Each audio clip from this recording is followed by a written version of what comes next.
What up, friends? This is Meg Clark here from Clapping Dog Media, and I am super thankful that you are checking out my YouTube channel today. On this channel, I talk all about super easy, actionable tips that you can take today to get more traffic from Google. Today, I'm talking all about kind of the mindset shift that you need to take when it comes to content marketing and SEO. A couple of years ago, I would say 2 or 3 years ago, content marketing, like kind of like what you wrote about on your blog, and SEO, the optimization of your blog, were kind of two separate things. So you would write your blog post, or a writer would write your blog post, and then it would go over to the SEO. They would do some keyword research about it and maybe switch up some headlines, write a meta description, do some internal linking. They would just optimize it. They would do the on-site optimization. And basically it was kind of two separate steps: the content, the writing, and then the optimization. And then it would get published and shared throughout the interwebs. Well, that's really not the case anymore because of RankBrain and Google's emphasis on quality content and expertise, expertise, authority, and trustworthiness, and voice search or semantic search. Their content marketing and SEO are slowly merging into one thing. Now, there are some things that distinguish them, but you can kind of think of them as two sides of the same coin. So when you are thinking about your content, when you are thinking about getting more traffic, when you are like, I'm not getting any more referrals, I need to tap into Google to get more traffic to my website, I want you to kind of smush your brain into thinking about SEO and content marketing as kind of like the same thing. So we're going to talk a little bit about that today. And as we go along, if you have any questions, hit me up. So as I mentioned before, in previous years, it was really kind of a keyword-centered kind of world. So the way you kind of worked on your content marketing was, if you wanted to rank for a specific keyword, then you wrote a blog post about it. And so that's kind of what you did. If you had a whole list of words that you wanted to target and rank for, you wrote a whole list of content based on that. So it was like you matched up your target keywords for your content, and away you went. A lot of times content was already written, and then the SEO would come in and kind of match up what content could go with your target words, and then they would match it up and optimize it as necessary. Well, what I am a huge advocate for, and what I highly recommend that you do now, based on really the way of the world, is that instead of being a keyword-centered strategy, is that you make an audience-centered strategy. And I say this for a million reasons, and I'll hit on a couple of them, but you can do some research. You can watch some other of my videos. You can ask me questions, or you can just Google the reason.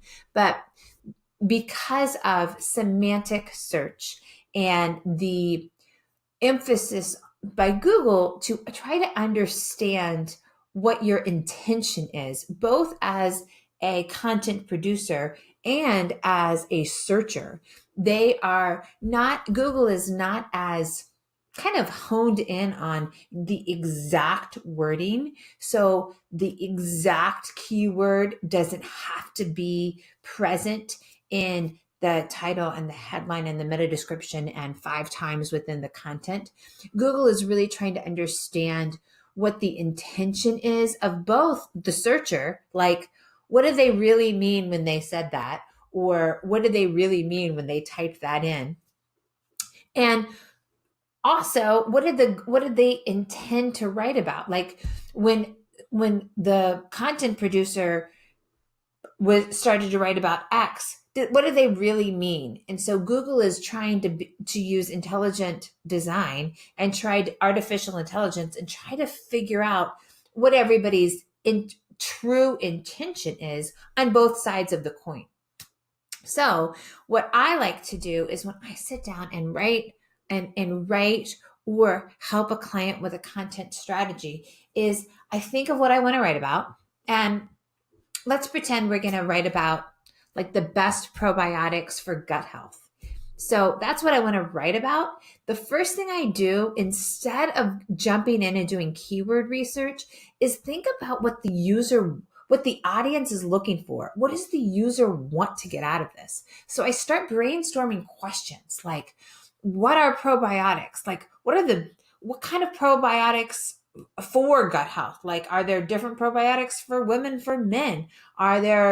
When should I take probiotics? Like, what kind of questions would the user be asking who is ultimately going to read this article?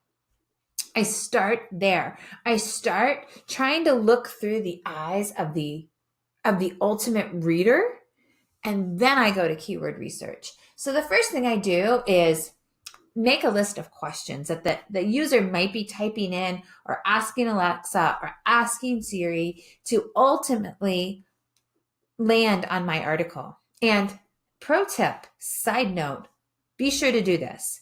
If you take your list of questions and make sure make sure that in your article you make those H2 headlines, because Google loves questions, especially with all these voice searches and Alexa and Siri. People ask a lot of questions when they come to Google. And so if you have that question as an H2 headline, Google's going to love that. They're going to read that. They read the title, then they read your headlines second, and then they follow up and read your content when the crawler or the spider does. So make your questions headlines. It's huge help. And that is one way that you can hopefully get into that question box that shows up right on the Google search page. Now, once I come up with my list of questions, that's when I jump in and I do some keyword research. Now, another change that I really emphasize with my clients is, instead of looking for a keyword that may be 1 or 2 like words long, I really emphasize that you go for 4 to 6 words long and really go after that specific long tail keyword. So what I mean by that, instead of a keyword being best probiotics, the keyword could be best probiotics for gut health or best probiotics for women's gut health. Something that's really specific, because research has shown when somebody is really specific and typing in, when the user is typing in these long queries, when the article pops up on the search engine's results page, they are more likely to click on it. They are more likely to read the entire article, and then they're more likely to convert and to become a raving fan and a paying customer, because they're being very specific and you're answering a very specific question. So when you are thinking about your content strategy, when you're building out your content for your blog, for your website, I highly recommend that you switch your mindset from a keyword-focused strategy to an audience-focused strategy. Think about what they would be searching for. Think about what questions they're going to be asking and include those in your article. Now, later this week, I'm going to come back with a video on exactly how to do some of this content layering, how to use data to further build out a calendar and a content marketing plan. In the meantime, if you have any questions, comment below, ask me questions. I'd love to engage with you. If you need a little extra boost of help and you would like to sit down with me, that's my bread and butter, man. I love to sit down with clients and we just get on the phone, we get on a video call, and we hash this out. We come up with a strategy together on the phone and we do the work. It's not like I just sit here and tell you what to do. We hash it out on the phone. We work it. We get on your site. We make changes on your site and we do it together. So if you're interested in that, jump over to clappingdogmedia.com and book a VIP strategy sesh with me, and we will get the work done on your site. All right, friends. Thanks so much and have a great day.